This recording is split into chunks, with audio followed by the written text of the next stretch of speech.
देखिए, सबसे पहले जो ये यहाँ पे एक मैंने फ़ोल्डर बनाया है सीएसएस, इसको मैं विजुअल कोड एडिटर पे ओपन करने वाला हूँ। देखिए यहाँ पे ओपन विथ कोड लिखा हुआ है ना, ये आपका विजुअल कोड एडिटर है, इसमें मैं ओपन कर लूँगा।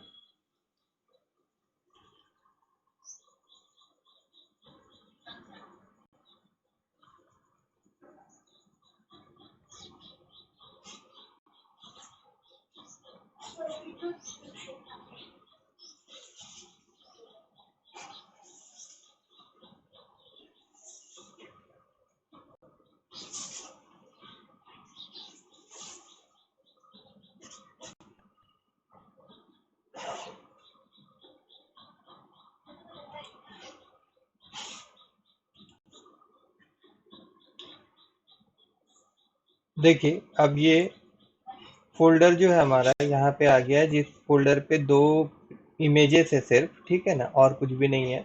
अब इसमें मैं 2 फ़ाइल क्रिएट करूँगा।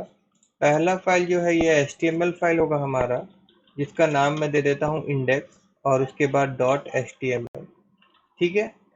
तो एक एचटीएमएल फ़ाइल हमारा बन गया और उसके बाद में फिर यहाँ पे मैं एक सीएसएस फ़ाइल बना रहा हूँ, जिसका नाम मैं दे रहा हूँ माई स्टाइल। उसके बाद इसका एक्सटेंशन डॉट सीएसएस। तो अब क्या हुआ, ये आपका सीएसएस का एक फाइल बन गया। तो 2 फाइल मैंने क्रिएट किया यहाँ पे, है ना? उसके बाद अभी सबसे पहले हम लोग सीएसएस का बॉर्डर प्रॉपर्टी देखेंगे, ठीक है? तो बॉर्डर प्रॉपर्टी के लिए सबसे पहले एचटीएमएल में चलते हैं और यहाँ पे अगर मैं ऐसे टाइप करूँ विजुअल कोड एडिटर में एचटीएमएल लिख के इंटर मारने से देखिए टैग आ जाता है। उसके बाद आप हेड लिख के इंटर मारेंगे तो टैग आ जाता है, ठीक है?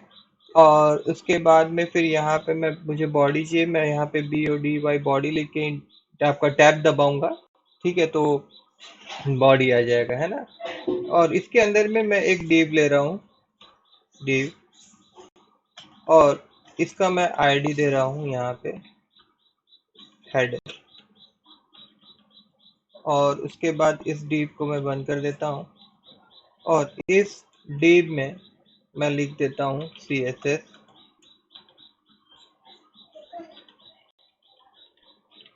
real, ठीक है? और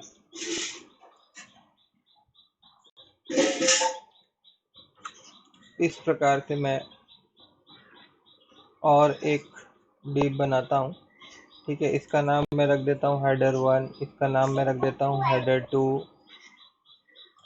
उसके बाद में मैं नीचे जाता हूँ, मैं यहाँ पे और एक कर देता हूँ यहाँ पे header3, ठीक है? अभी 3 ठो ही div लेते हैं हम लोग, अगर ज़रूरत होगा तो और div हम लोग बनाएंगे इस प्रकार से।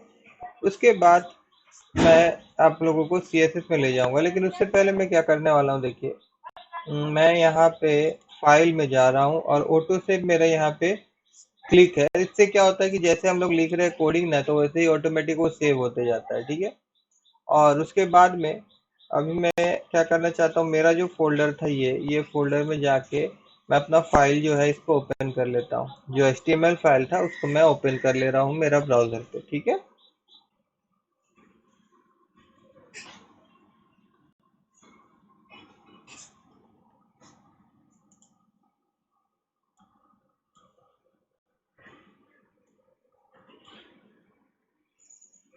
तो देखिए यहाँ पे हमारा ब्राउज़र ओपन हो गया है, ठीक है? और यहाँ पे जिस तरह से मैंने यहाँ पे 3 div लिया था और जिसका आईडी header1, header2, header3 दिया था और अंदर में CSS ट्यूटोरियल लिखा था, तो यहाँ पे हमारा स्क्रीन में यहाँ पे देखिए डिस्प्ले हो रहा है, ठीक है? अभी मैं आपको ले जाता हूँ माई CSS डॉट स्टाइल में। यहाँ पे हम लोग स्टाइल करेंगे और यहाँ पे हम लोग प्रीव्यू जो रहेगा उसका देखते हुए जाएंगे, ठीक है? कि पेज हमारा किस प्रकार से डिस्प्ले हो रहा है जब हम लोग बॉर्डर प्रॉपर्टी जो है CSS का, उसको हम लोग HTML में जब अप्लाई कर रहे हैं, ठीक है? तो सबसे पहले मैं यहाँ पे लिखता हूँ header1। तो header1 के ऊपर में हम लोग बॉर्डर अप्लाई करने वाले हैं। तो header1 के ऊपर में यहाँ पे मैं BORDER बॉर्डर लिखता हूँ और उसके बाद में each2 देता हूँ और यहाँ पे 2 पिक्सल, ये 2 पिक्सल क्या होता है, बॉर्डर का जो थिकनेस होता है, ठीक है? वो डिफाइन करता है, मतलब वाइड डिफाइन करता है, बॉर्डर का वाइड, ठीक है? और उसके बाद में फिर सॉलिड अगर लिखता हूँ तो ये स्टाइल डिफाइन करता है और उसके बाद में अगर यहाँ रेड लिखता हूँ तो ये कलर डिफाइन करता है। तो इस प्रकार से जैसे ही हम लोग लिखेंगे और फिर यहाँ जाके रिफ्रेश करेंगे ना, अच्छा, तो ये काम नहीं कर रहा है अभी। ये काम क्यों नहीं कर रहा है? क्योंकि आपको मैं बताया हूँ इससे पहले का भी क्लास में कि क्या है कि ये आपका अलग फाइल है। दो फाइल बनाए थे हम लोग, एक HTML एक CSS। तो ये CSS इस HTML फाइल में अगर अप्लाई करना है हमको तो लिंक करना होगा। तो इसके लिए क्या लिखना पड़ता है? आप यहाँ पे अगर आप विजुअल कोड एडिटर लिख रहे हैं तो आप सिर्फ लिंक लिखिए और फिर टैब दबा दीजिए तो सारा कोड अपने आप आ जाता है। उसके बाद एच रेफरेंस में आपका फाइल का नाम लिखना होता है। अच्छा, इसको मैं और एक चीज कर रहा हूँ, मैं व्यू में जाता हूँ और यहाँ पे टॉगल वर्ड wrap में क्लिक कर देता हूँ ताकि ये आपको नजर आए, दिखे। ठीक है, यहाँ पे मैं क्या करूंगा, माई CSS बस। और अगर आप जैसे कि नोटपैड प्लस प्लस यूज कर रहे हैं तो आपको पूरा लिखना होगा, लिंक REL स्टाइल से इस तरह से। ठीक है, अब इसको हम लोग सेव कर देते हैं। ऐसे ऑटो सेव ऐसे भी सेव करने का जरूरत नहीं पड़ेगा। इसको मैं रिफ्रेश करूंगा तो देखिए अब यहाँ पे बॉर्डर आ गया है, यहाँ पे बॉर्डर आ चुका है। अच्छा, अब बॉर्डर के साथ साथ हम लोग पैडिंग भी देख लेते हैं। अगर मैं यहाँ पे PADDING पैडिंग लिखूं, ठीक है, बॉर्डर के साथ साथ मैं यहाँ पे अगर पैडिंग लिखूं और पैडिंग लिखने के बाद मैं यहाँ 25 पिक्सल दूं तो क्या होगा? देखिए यहाँ पे जैसे कि अभी हमारा जो CSS ट्यूटोरियल है वो बॉर्डर से पूरा सटा हुआ है। तो पैडिंग देने से क्या होता है कि वो जो लाइन है ना, लाइन और टेक्स्ट के बीच में जो स्पेस बनता है, ठीक है, देखिए यहाँ इस प्रकार। तो ये हो गया है पैडिंग। ये क्या हो गया? ये आपका पैडिंग हो गया। हर जगह से ये इक्वल 25 इसलिए आ रहा है क्योंकि जैसे ही हम लोग पैडिंग इक्वल टू 25 देते हैं ना तो टॉप बॉटम लेफ्ट राइट सारा 25 हो जाता है। अगर आप सिर्फ टॉप में देना चाहते हैं और लेफ्ट में देना चाहते हैं तो उसके लिए आप बॉर्डर में पैडिंग टॉप पैडिंग राइट इस प्रकार से भी डिफाइन कर सकते, दे सकते हैं। ठीक है, फिलहाल मैं यहाँ पे सिर्फ पैडिंग लिख के 25 कर दिया हूँ ताकि हर जगह से इसका पैडिंग जो रहेगा वो 25 पिक्सल रहे। ठीक है, अब यहाँ तक तो आप देख चुके बॉर्डर अप्लाई। ये जो बॉर्डर हम लोग अप्लाई कर रहे थे अभी, ये जो इस तरह से कर रहे थे, तो इसको मैं अलग भी कर सकता हूँ। जैसे कि बॉर्डर का अलग अलग प्रॉपर्टी हो, शॉर्ट हैंड प्रॉपर्टी हो गया। अगर मैं यहाँ पे लिखता हूँ बॉर्डर, एक मिनट, बॉर्डर, और उसके बाद देखिए इस तरह से, तो सबसे पहले मैं यहाँ पे लिखूंगा बॉर्डर, उसके बाद मैं वाइड लिखता हूँ, बॉर्डर वाइड। तो जैसे हम लोग वहां पे लिखे थे 2 पिक्सल, उसी प्रकार से यहाँ पे हम लोग लिख सकते हैं 2 पिक्सल। इससे बॉर्डर का वाइड आ जाएगा। उसके बाद नेक्स्ट यहाँ पे हम लोग लिखते हैं बॉर्डर, उसके बाद मैं यहाँ पे लिखता हूँ कलर। तो यहाँ से इससे बॉर्डर कलर आएगा। अभी बॉर्डर कलर मैं डार्क ब्लू रख दे रहा हूँ, ठीक है। और उसके बाद में फिर मैं यहाँ पे लिखता हूँ बॉर्डर, BORDER बॉर्डर, और उसके बाद यहाँ पे मैं लिख देता हूँ रेडियस। ठीक है, बॉर्डर रेडियस, सॉरी मैं यहाँ पे रेडियस अभी नहीं अप्लाई करना चाहता हूँ, बॉर्डर स्टाइल। ठीक है, ये तीन चीज हम लोग देखे थे पहले इसको। तो स्टाइल में देखिए बहुत सारे स्टाइल होता है, जैसे कि आप हम लोगों ने वहां उस समय सॉलिड लिखा था। अगर मैं यहाँ पे डॉटेड लिख दूं तो क्या होगा? देखिए मैं यहाँ पे डॉटेड लिख दे रहा हूँ और उसके बाद मैं रिफ्रेश करूंगा अगर इसको, तो ये डॉटेड नहीं, सॉरी डबल आ गया है। ठीक है, कोई बात नहीं, यहाँ पे देखिए डबल बॉर्डर बन जाएगा जब हम लोग डबल लिखते। इसको मैं थोड़ा सा और ठीक मतलब बोल्ड करता हूँ, यहाँ 5 कर देता हूँ, बड़ा कर देता हूँ थोड़ा सा, तो ठीक है आपको दिखेगा। अभी देखिए यहाँ पे डबल, ठीक है। अच्छा, अभी इसी चीज को मैं आपको दिखाऊं कि अगर डबल लिखा हुआ है और डबल के साथ में अगर एक स्पेस दूं और उसके बाद में अगर मैं सॉलिड लिख दूं तो क्या होगा? इस तरह से अगर मैं लिखूं और फिर रिफ्रेश करूं तो अब ये क्या हो रहा है? देखिए इसको थोड़ा सा मैं यहाँ लेके आ रहा हूँ, देखिए यहाँ पे। तो ये पहला वाला जो हम लोग प्रॉपर्टी यहाँ पे लिखे डबल, तो ये क्या डिफाइन कर दिया? बॉर्डर जो हमारा टॉप था और बॉटम था उसको डिफाइन कर दिया कि भैया वो डबल होना चाहिए, है ना, 2 लाइन आना चाहिए। उसके बाद में अगर हम लोग सॉलिड लिखते हैं तो वो लेफ्ट और राइट डिफाइन कर देता है, वो लेफ्ट और राइट डिफाइन कर देता है। ठीक है, उसी प्रकार से यहाँ पे जो वाइड दिए थे हम लोग, अगर यहाँ पे मैं स्पेस दूं और यहाँ पे मैं अगर मान लेते हैं कि हम लोग यहाँ पे 10 पिक्सल कर देते हैं। कितना कर दिए? 10 पिक्सल कर दिया। और उसके बाद में इसको मैं अगर रिफ्रेश करूं तो देखिए यहाँ पे अब ये क्या हो रहा है कि इसी प्रकार से ये क्या कर रहा है, ये आपका 5 पिक्सल जो मैंने लिखा था, पहले क्या हो रहा था कि चारों तरफ से, टॉप से बॉटम से राइट से लेफ्ट से सब जगह वो 5 पिक्सल कर देता है। मगर उसके बाद में अगर हम लोग फिर 10 पिक्सल लिखते हैं तो वो क्या होता है, टॉप और बॉटम को डिफाइन करता है, सॉरी लेफ्ट और राइट को डिफाइन करता है, ठीक है। इसी प्रकार से आप आगे भी प्रॉपर्टी यहाँ पे लिख सकते हैं, जैसे मैं यहाँ 2 पिक्सल लिख देता हूँ, यहाँ पे मैं 3 पिक्सल लिख देता हूँ, और उसके बाद अगर हम लोग रिफ्रेश करेंगे तो देखिए ये नंबर के अनुसार बॉर्डर का जो वाइड होगा वो आपका डिफाइन हो जाएगा, ठीक है ना। बट ये वो अच्छा नहीं लग रहा उतना, तो यहाँ पे मैं क्या करूँगा, मैं इसको हटा दूंगा और जैसा था मैं उसको वैसे ही कर देता हूँ। यहाँ पे जाता हूँ, इसको मैं रिफ्रेश कर देता हूँ, ठीक है। उसी प्रकार से कलर भी अगर आपको चाहिए अलग अलग, तो यहाँ पे जाके मान लीजिए कि मैं यहाँ पे रेड कलर ले लेते हैं हम लोग, तो उसके बाद रिफ्रेश करेंगे तो देखिए यहाँ पे आपका ये रेड में आ रहा है, बाकी आपका ब्लू में आ रहा है, तो ऐसे दे सकते थे। अच्छा डबल है, डबल के बाद में मैं जैसे आपको बता रहा था अभी डॉटेड हो गया, ये देखिए डॉटेड, तो मैं यहाँ पे डॉटेड लिखूं तो ये डॉटेड हो जाएगा, ठीक है।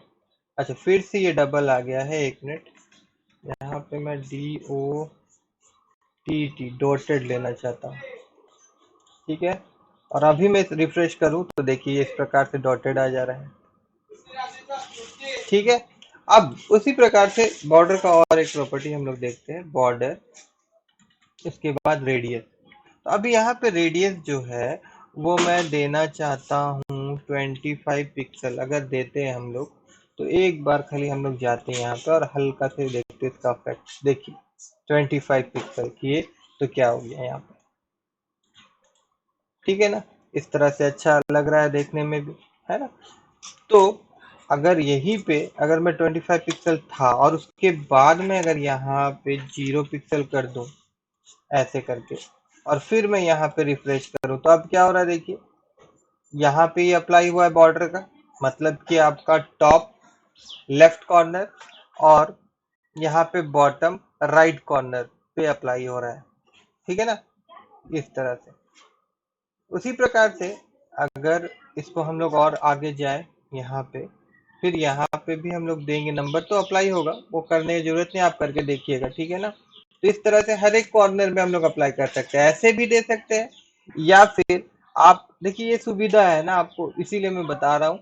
नहीं तो आप सिंगल सिंगल बॉर्डर अगर आप देना चाहते हैं या फिर वाइट देना चाहते हैं या फिर कलर देना चाहते हैं तो वो भी दे सकते हैं। वो कैसे देंगे हम लोग, तो उसके लिए देखिए यहाँ पे बॉर्डर लिखना होता है, और बॉर्डर के बाद में जैसे यहाँ पे देखिए लिखा हुआ है बॉर्डर बॉटम रेडियस, तो मैं बॉर्डर बॉटम रेडियस इस तरह से अगर लिखता हूँ तो ये क्या होगा कि बॉर्डर हमारा ये हो गया, बॉटम नीचे हो गया, लेफ्ट इसका इस तरफ हो जाएगा और उसमें अप्लाई होगा खाली। यहाँ पे मैं लिख देता हूँ 25 पिक्सल, और उसके बाद फिर आपको अगर मैं यहाँ ले जाऊं यहाँ पे और उसके बाद में इसको रिफ्रेश करूं तो देखिए सिर्फ ये कहाँ पे अप्लाई हुआ है, ये आपका बॉर्डर में अप्लाई कर रहे हैं हम लोग, बॉटम मतलब नीचे, लेफ्ट मतलब लेफ्ट साइड, और उसके बाद में ये कॉर्नर पे ये अप्लाई हुआ है। सिर्फ इस प्रकार से भी हम लोग इसका जो ये प्रॉपर्टी इसको अप्लाई कर सकते हैं, ठीक है।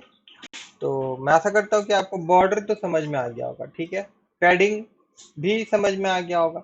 और देखिए पैडिंग के बाद में हम लोग नॉर्मली वाइड जो होता है वो भी मैं बता देता हूँ, जैसे वाइड लिखे हम लोग यहाँ पे, और यहाँ पे 500 पिक्सल अगर मैं लिख दूं, ठीक है ना, यहाँ पे 500 पिक्सल अगर लिख दूं, ठीक है, और फिर जाऊं तो क्या होगा, इसका वाइड जो है वो बढ़ जाएगा, वो 500 पिक्सल हो जाएगा, ठीक है। एक बार मैं फिर से दिखा दूं आपको, देखिए 500 पिक्सल में है अभी, ठीक है। इसके साथ साथ ये तो समझ गए हम लोग। अच्छा और एक चीज अगर हम लोग करेंगे, अगर इसको हम लोग यहाँ पे अगर मैं लिख दूं मिनिमम वाइड, और मिनिमम वाइड जो रहेगा हमारा, एक काम करते हैं यहाँ पे मिनिमम वाइड जो है वो मैं यहाँ पे इसको पहले मैं कम कर देता हूँ ना, तो 500 ही लिखते हैं। यहाँ पे अगर मैं मिनिमम वाइड 200 पिक्सल लिख दूँ, 200 पिक्सल, और उसके बाद में अगर इसको रिफ्रेश करूँ, ठीक है, ये तो है हमारा ऐसे। अच्छा ये रिफ्रेश तो हो गया है ना, मिनिमम वाइड,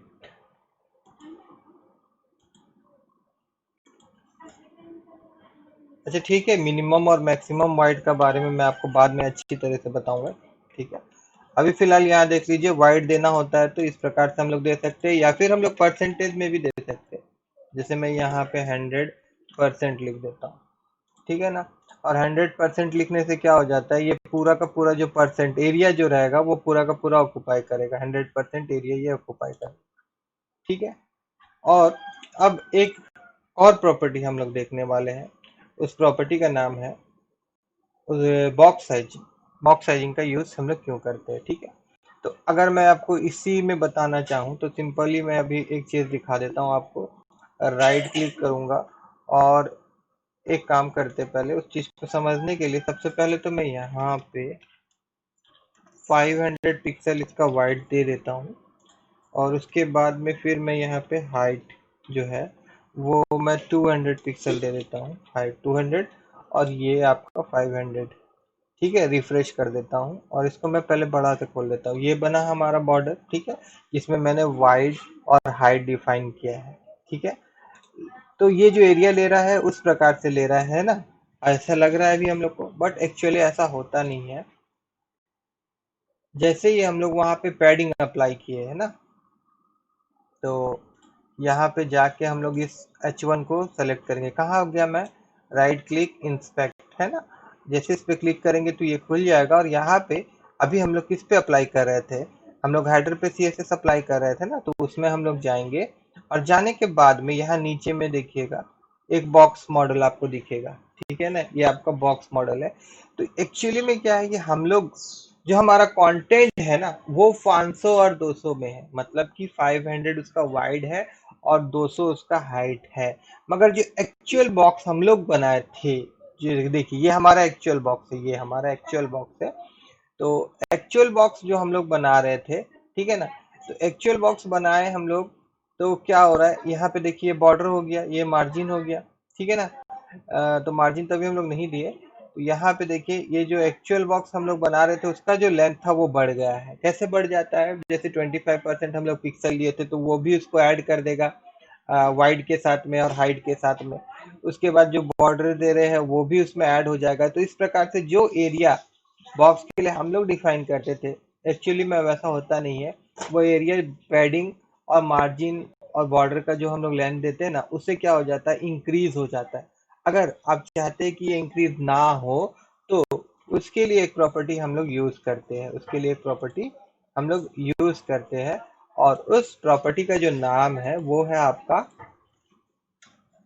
बॉक्स साइजिंग। तो यहाँ पे अगर मैं बॉक्स साइजिंग में जाऊं और इसको अगर मैं बॉर्डर बॉक्स कर दूं, बॉर्डर बॉक्स कर दूं, ठीक है, और फिर से मैं यहाँ पे आऊं और इसको मैं रिफ्रेश कर दूं इस तरह से, तो देखिए आप खुद ही देखे होंगे कि इसका बॉक्स का थोड़ा से जो साइज था वो डिक्रीज हो गया है, ठीक है। और फिर मैं अगर आपको यहाँ पे लेके जाऊं और फिर से यहाँ पे मैं अगर हेडर को सेलेक्ट करूं और फिर मैं अगर नीचे जाऊं, तो अब देखिए यहाँ पे पहले क्या दिखा रहा था, 500 और 200 था कंटेंट हमारा। उसके बाहर में जो भी हम लोग दे रहे थे वो ऐड होके ये हमारा जो डीप था उसको बढ़ा दे रहा था, इंक्रीज कर दे रहा था। बट अब नहीं होगा, अब जो डीप है हमारा वो ऐसे ही रहेगा, और जो भी घटाना बढ़ाना होगा वो अंदर की तरफ बढ़ेगा, ना कि बाहर की ओर, ठीक है। बात समझ में आया होगा आपको कि हम लोग बॉर्डर बॉक्स साइजिंग क्यों लिखते हैं, ठीक है ना। तो इसके साथ साथ हम लोग और एक प्रॉपर्टी देख लेते हैं, ठीक है। तो उसके लिए फिर मैं इसको छोटा कर देता हूँ, इसको मैं साइड कर देता हूँ। क्या है और एक प्रॉपर्टी, अगर मैं यहाँ पे और एक बात मैं बता दूं, हमेशा अधिकतर देखिएगा बॉक्स साइजिंग को आप ऊपर ऑल सबके लिए अप्लाई करिएगा।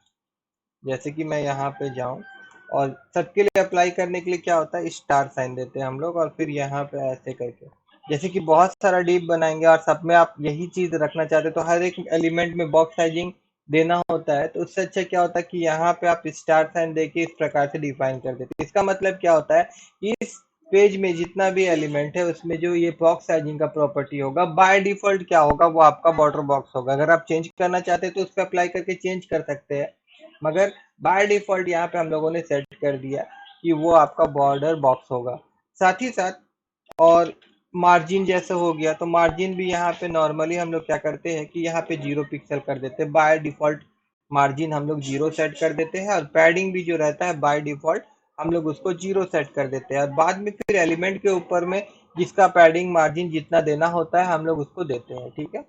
और मैं इसको रिफ्रेश कर देता हूँ, ठीक है। हम लोग पैडिंग भी देख चुके हैं, बॉर्डर भी देख चुके हैं, वाइड देना हाइट देना भी देख चुके हैं और बॉक्स साइजिंग भी देख चुके हैं। अच्छा, मार्जिन अगर आपको देना है तो मार्जिन भी सिंपल है, आप यहाँ पे मार्जिन दीजिए। अभी ये जो है ये डिव हमारा कहाँ पे है, बॉडी है, तो बॉडी से ये दूरी रखने के लिए, बॉडी से डिस्टेंस बना के रखने के लिए यहाँ पे हम लोग मार्जिन दे सकते हैं 15। अगर मार्जिन 15 अगर हम लोग दे के इसको रिफ्रेश करते हैं तो ये टॉप लेफ्ट राइट सब जगह से क्या करता है, ये आपका उसको 15 कर देता है। देखिए ये कुछ इस प्रकार से। अच्छा, अगर आप इसको बीच में लाना चाहते हैं तो सिंपल सा क्या करना होगा हमें कि यहाँ पे मैं 15 पिक्सल ही रखूंगा और यहाँ पे मैं ऑटो कर दूंगा ऐसे करके, और उसके बाद मैं अगर रिफ्रेश करता हूँ और फिर आपको मैं लेके जाता हूँ तो ये सेंटर आ गया। ऑटो करने से क्या हुआ, लेफ्ट साइड से ऑटो और राइट साइड से भी ऑटो कर दिया, वो अपने से ऑटो कैलकुलेट करके बराबर डिस्टेंस वो ले लिया है, जिससे हमारा ये डीप जो है वो बीच में आ गया है, ठीक है। बात समझ में आ गया होगा मार्जिन देना, ठीक है। मार्जिन को भी आप उस प्रकार से दे सकते हैं, margin top, margin right, margin bottom, इस प्रकार से भी आप दे सकते हैं, ठीक है। उसके बाद अभी मैं आपको क्या दिखाने वाला था, बॉक्स शैडो। इस बॉक्स, ये बॉक्स हो गया है हमारा। अब इसके ऊपर में हम शैडो अप्लाई करना चाहते हैं तो उसके लिए क्या देना होता है हमें, बॉक्स, और उसके बाद में यहाँ पे लिखना होता है शैडो, और उसके बाद में कुछ नंबर्स आप टाइप कर दीजिए, 15 पिक्सल, 10 पिक्सल, ठीक है। उसके बाद कुछ कलर दे दीजिए इस तरह से, रेड, है ना। इतना करके पहले देखिए क्या हो रहा है। इसको हम लोग जब रिफ्रेश करेंगे तो देखिए एक शैडो आ रहा है। अच्छा, साथ ही साथ यहाँ पे मैं आगे में भी एक कलर देना चाहता हूँ, या कलर नहीं, यहाँ पे मैं 15 पिक्सल दे रहा हूँ फिलहाल के लिए, देखिए, है ना। तो इससे क्या होगा, ये जो पहला जो था ये आपका पोजीशन लेके जाता है, ठीक है ना। मतलब लेफ्ट राइट हो गया, बॉटम लेफ्ट हो गया, उसके लिए 15 और 10 मैंने लिखा, और उसके बाद जो था वो उसको क्या कर देता है, ब्लर कर देता है थोड़ा सा, देखिए इस प्रकार से।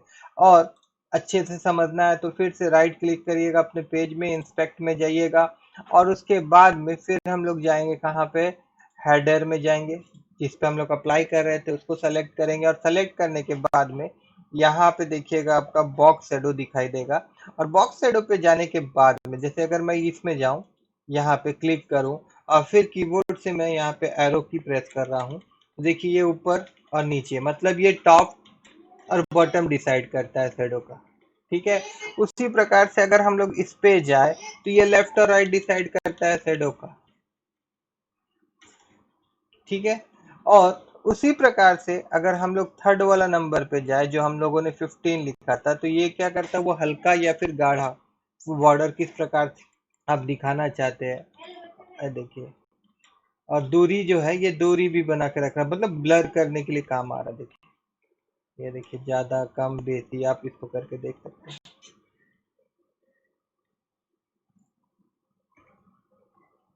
ठीक है। और रहा लास्ट वाला प्रॉपर्टी, वो तो आपको समझ में आ गया होगी, कलर देने के लिए वो काम आता है, ठीक है ना। तो बॉक्स शैडो भी आपको समझ में आया होगा, ठीक है। अब देखिए नीचे में भी दो बॉक्स मैंने यहाँ पे बना के रखा था, ठीक है। अच्छा, अभी मैं वापस यहाँ जाता हूँ, ठीक है। और उसके बाद में अब ये जो दो बॉक्स है ना, यहाँ पे हेडर 1 हेडर 2 जो मैंने लिखा था, अगर मैं इसको एक डिव में रख दूं, अभी मैं जो प्रॉपर्टी आपको बताने वाला हूँ वो है फ्लोट। वो क्या है, वो है फ्लोट प्रॉपर्टी, ठीक है। तो फ्लोट प्रॉपर्टी के लिए क्या कर रहे हैं, एक डिव मैं यहाँ पे और बना दे रहा हूँ, और इस डीप का नाम मैं रख देता हूँ CONTENT, कंटेंट। और उसके बाद में इसको मैं यहाँ पे बंद करता हूँ और फिर इंटर दबा मारता हूँ, और ये दोनों जो था हमारा, ठीक है, इसको मैं यहाँ से कट करता हूँ और यहाँ पे मैं इसको पेस्ट कर देता हूँ। तो हेडर 1 हेडर 2 और हेडर 3 है। एक काम करते हैं, इसका नाम हम लोग बदल देते हैं, और यहाँ पे मैं इसको सिंपल बॉक्स 1 रख देता हूँ, और यहाँ पे इसका नाम मैं रख देता हूँ BOX बॉक्स 2 रख देता हूँ, ठीक है। और साथ ही साथ एक डिव मैं और बना रहा हूँ यहाँ पे डिव, और इस डिव का नाम जो है यहाँ पे मैं ID equal to CLEAR colour sorry clear CLER clear रख देता हूँ। ये क्यों रख रहा हूँ मैं बताऊंगा आपको। फिलहाल मैं यहाँ पे रख देता हूँ इसी प्रकार से, ठीक है। और एक काम करते हैं हम लोग, ऊपर में जो हमारा ये हेडर था ना, इसको हम लोग कॉपी करते हैं और उसके बाद यहाँ पे भी हम लोग इसको पेस्ट कर देते हैं ऐसे करके। बस इतना मैं कर रहा हूँ, ठीक है ना, समझ में आया बात। तो ऊपर में हमारा हेडर था, फिर एक कंटेंट जिसके अंदर में दो बॉक्स है, बॉक्स 1 बॉक्स 2, और उसके बाद में एक और है क्लियर, और उसके बाद में फिर हेडर हमारा आ गया, ठीक है। अभी मैं इसको रिफ्रेश करता हूँ तो देखिए, अब इसको लेफ्ट और राइट करना चाहता हूँ, लेफ्ट साइड और राइट साइड, ठीक है ना। तो पहले तो इसमें कुछ हम लोग बॉक्स जो बनाए थे ना यहाँ पे, तो यहाँ पे मैं हैच लिखता हूँ, उसके बाद में यहाँ पे बॉक्स, उसके बाद में कर्सर, और यहाँ पे मैं बॉर्डर ले रहा हूँ, और बॉर्डर में यहाँ पे दे देता हूँ 1 पिक्सल सॉलिड और रेड, ठीक है। और सेम इसी प्रकार से मैं इसी को ही जो कि इसका मैं वाइड भी दे देता हूँ, यहाँ पे WIDTH वाइड नहीं देता हूँ मैं, यहाँ पे हाइट दे देता हूँ, सिंपली हाइट, और हाइट में यहाँ पे दे देता हूँ 200 पिक्सल, ठीक है। और उसके बाद में मैं यहाँ पे थोड़ा पैडिंग भी अप्लाई कर देता हूँ, तो यहाँ पे मैं पैडिंग जो है वो दे देता हूँ 25 पिक्सल, ठीक है। और उसके बाद में मैं यहाँ पे इसको कॉपी करता हूँ और फिर नीचे मैं इसको पेस्ट कर देता हूँ, और यहाँ पे इसको मैं बॉक्स 2 कर देता हूँ इस तरह से, ठीक है। और उसके बाद मैं यहाँ पे रिफ्रेश करूँगा, तो देखिए इस प्रकार से भी हमारा दो बॉक्स यहाँ पे बन गया है, ठीक है। अब दोनों में मैं फ्लोट वाला प्रॉपर्टी अप्लाई करना चाहता हूँ, ठीक है। एक में मैं गया यहाँ पे और यहाँ पे FLOAT फ्लोट लिख रहा हूँ और फ्लोट लेफ्ट कर देता हूँ इसको, और दूसरा यहाँ पे जो था, यहाँ पे मैं जाके यहाँ पे इसको फ्लोट लेफ्ट की बजाय मैं यहाँ पे फ्लोट राइट लिख दूंगा, RIGST राइट, ठीक है। और उसके बाद मैं इसको रिफ्रेश कर दूंगा, तो देखिए हुआ क्या, ये फ्लोट लेफ्ट और राइट तो हो गया हमारा, मगर नीचे का जो कंटेनर था हमारा, नीचे में जो डिव था वो क्या हो गया, वो ऊपर आ गया। तो अब ये ऊपर ना आए, ये ऊपर ना आए, इसके लिए मैंने यहाँ पे एक डिव बना के रखा था जिसमें मैंने कुछ भी नहीं लिखा, वो सिर्फ फ्लोट को क्लियर करने के लिए मैंने बनाया है, ठीक है ना, जिसका नाम जा आईडी जो दिया था क्लियर। तो यहाँ पे मैं क्या करूंगा, बस उस div का जो आईडी था उस पे मैं एक प्रॉपर्टी और अप्लाई करने वाला हूँ, इसका नाम था क्लियर। तो इसमें क्या करना होगा, एक प्रॉपर्टी यहाँ पे फ्लोट का, यहाँ पे क्लियर लिखना होगा हम लोग को, क्लियर बोथ। तो ये क्या करेगा कि वो जो फ्लोट है ना वो क्लियर कर देगा, इस div पे वो असर नहीं करेगा। और इसको रिफ्रेश करेंगे तो अब देखिए, ये हमारा लेफ्ट साइड, ये हमारा राइट साइड में चले गया है, और जो हमारा नीचे का जो कंटेनर था जहां है वहीं है, उस पर कोई असर नहीं पड़ रहा है फ्लोट देने के बाद, ठीक है। अब यहाँ पे इसका एरिया अगर आप डिफाइन करना चाहते हैं तो वो भी कर दीजिए, मतलब कि मेरा बोलने का मतलब है कि div1 जो है उसका वाइड मैं यहाँ पे 25% दे दूं, और उसके बाद में फिर मैं इसको कॉपी करूं और फिर मैं यहाँ पे पेस्ट कर दूं, ठीक है। और यहाँ पे मैं जाके 75% कर दूं, ठीक है। और उसके बाद मैं इसको रिफ्रेश कर दूं, तो देखिए ये कुछ इस प्रकार से बन जाएगा, ठीक है ना, बात समझ में आया। तो फ्लोट भी समझ में आ गया होगा, क्लियर बोथ भी समझ में आ गया होगा, ठीक है। अब इसी प्रकार से हम लोग और एक प्रॉपर्टी देख लेते हैं, मतलब कुछ प्रॉपर्टी जो बेसिक है, जैसे कि फंड हम लोग देते हैं, उसके बाद में हम लोग टैक्स देते हैं, तो इसको भी हम लोग थोड़ा समझ लेते हैं। तो इसको समझने के लिए दोनों हेडर जो है ना, मैं ये हेडर में यहाँ जाता हूँ, और यहाँ जाने के बाद में मैं यहाँ पे सिंपली टाइप करता हूँ is this is text dot, और उसके बाद मैं सी को कॉपी करता हूँ यहाँ पे, और उसके बाद में मैं यहाँ पे पेस्ट करता हूँ, ठीक है। और उसके बाद में फिर यहाँ पे चलते इसको रिफ्रेश कर देते हैं, ठीक है। अभी वापस आ जाते हैं यहाँ पे। अब वापस हम लोग कहाँ जाएंगे, हेडर में जाएंगे, और हेडर में जाके देखिए अभी मैं एक चीज़ दिखाऊंगा यहाँ पे आपको, देखिए यहाँ पे जो है आपका एक लाइन में नहीं आ रहा है, ये वाला पैराग्राफ जो होता है, जैसे यहाँ पे बुक्स वगैरह में देखिएगा कि आपका राइट साइड में भी एक लाइन में होता है। अगर ये आप करना चाहते हैं तो उसके लिए आपको क्या लिखना होगा, यहाँ पे आपको टेक्स्ट लिखना होगा, फिर ए लाइन लिखना होगा, और उसके बाद में यहाँ पे आपको जस्टिफाई लिख देना है। आप ये जस्टिफाई लिख देंगे ना, तो देखिए अब क्या होगा, अभी आपको समझ में आया, देखिए यहाँ पे एक लाइन में आ गया है। ठीक है, बात समझ में आया। सेम उसी प्रकार से जैसे कि अभी मैं फिर से आपको यहाँ ले जाऊं और ऊपर में यहाँ पे मैं H1 लिखूं, ठीक है, और यहाँ पे मैं TITLE टाइटल लिख रहा हूँ, और उसके बाद फिर वापस से हम लोग आ जाते हैं स्टाइल में, और पहले इसको मैं रिफ्रेश कर देता हूँ। ठीक है, तो अब देखिए टाइटल हमारा यहाँ आ रहा है। अगर आप बीच में करना चाहते हैं तो क्या करना पड़ेगा, बीच में अगर आप करना चाहते हैं तो आपको जस्ट क्या करना पड़ेगा, आपको इसको, और एक चीज देखिए यहाँ पे जो हम लोग जस्टिफाई किए ना, इसको इसके अंदर में किए हम लोग, है ना। तो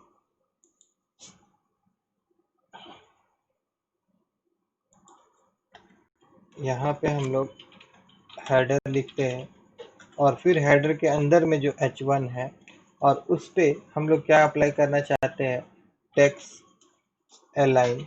और टेक्स्ट अलाइन कैसा होना चाहिए, वो होना चाहिए सेंटर, ऐसा लिख के फिर हम लोग यहाँ पे रिफ्रेश करेंगे।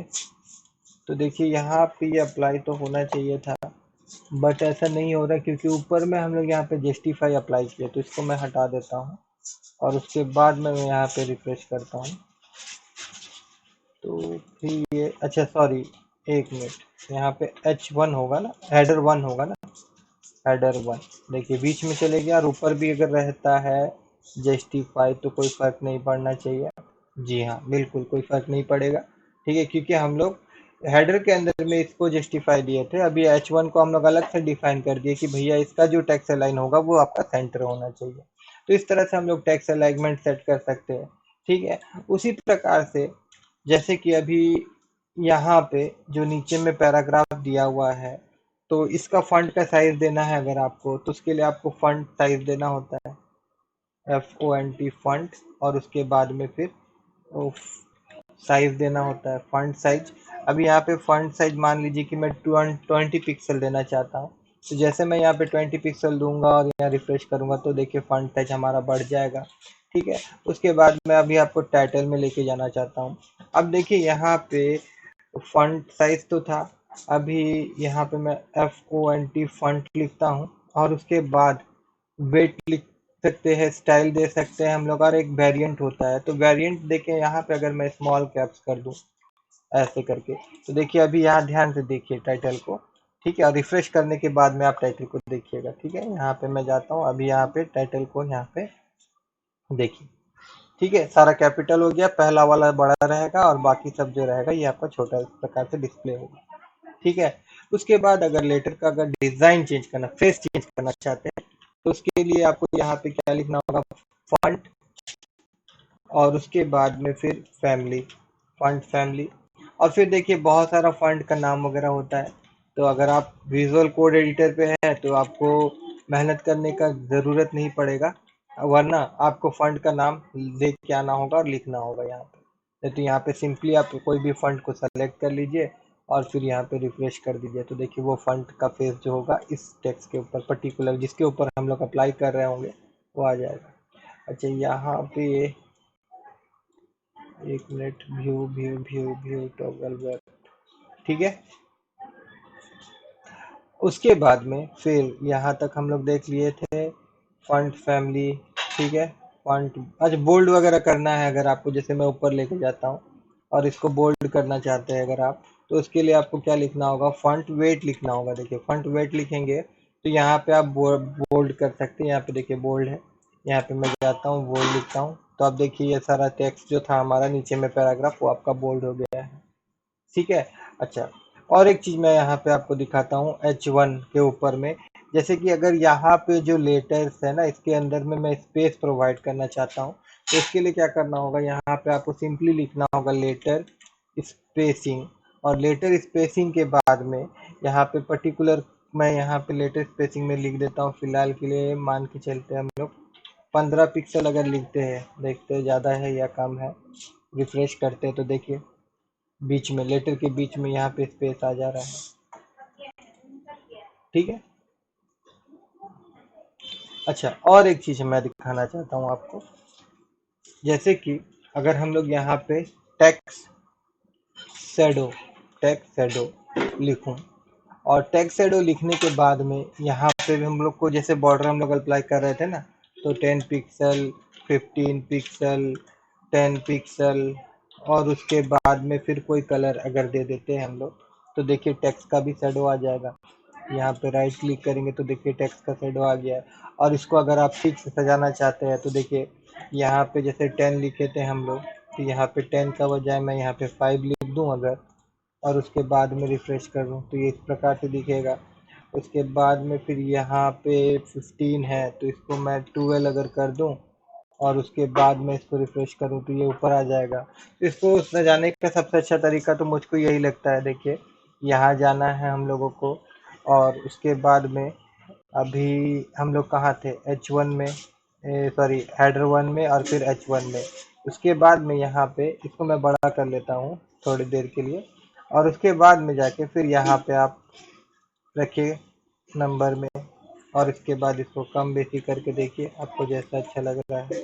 नेक्स्ट आप इसको भी कम बेसी करके देखिए जैसा अच्छा लग रहा है। ठीक है, बस हो गया। और उसके बाद में फिर हम लोग क्या करेंगे, इसको काट देते हैं, इसको छोटा कर देते हैं, वापस हम लोग आ जाते हैं यहाँ। ठीक है, उसी प्रकार से और भी है, जैसे कि अंडरलाइन वगैरह अगर आप देना चाहते हैं तो उसके लिए यहाँ पे मैं टेक्स्ट डिक्रोशन में जाऊँगा, और टेक्स्ट डिक्रोशन में यहाँ पे देखिए डॉटेड डबल समथिंग समथिंग लिखा हुआ रहता है, तो मैं अभी अंडरलाइन इसमें देना चाहता हूँ, तो इसीलिए मैं यहाँ पे अंडरलाइन लिखा हुआ चीज़ को सेलेक्ट किया और यहाँ पे रिफ्रेश कर दूंगा अगर, तो देखिए इस प्रकार से ये अंडरलाइन आ जाएगा। और अभी हमारे ये नीचे आ गया था क्योंकि हम लोगों ने यहाँ पे चेंज नहीं किया था। ठीक है ना, वहां से तो हम लोग चेंज किए थे मगर यहाँ पे हम लोग चेंज नहीं किए थे, तो चेंज नहीं किए थे इसीलिए आ गया था। कोई दिक्कत नहीं, आप जाके आप सीख तो गए हैं, आप जाके वहाँ पे आप इसको अप्लाई करके देखिएगा। यहाँ 5 पिक्सल कर देते हैं हम लोग, और फिर रिफ्रेश कर देते हैं। ठीक है ना, ठीक है। तो फिर आज का क्लास में इतना ही, और आज का क्लास कैसा लगा आप लोगों को प्लीज़ कमेंट करिएगा, और अगर आप वीडियो पसंद आया तो लाइक करिएगा, और सब्सक्राइब करना मत भूलिएगा, और हो सके तो ज़्यादा से ज़्यादा इस वीडियो को शेयर करिएगा।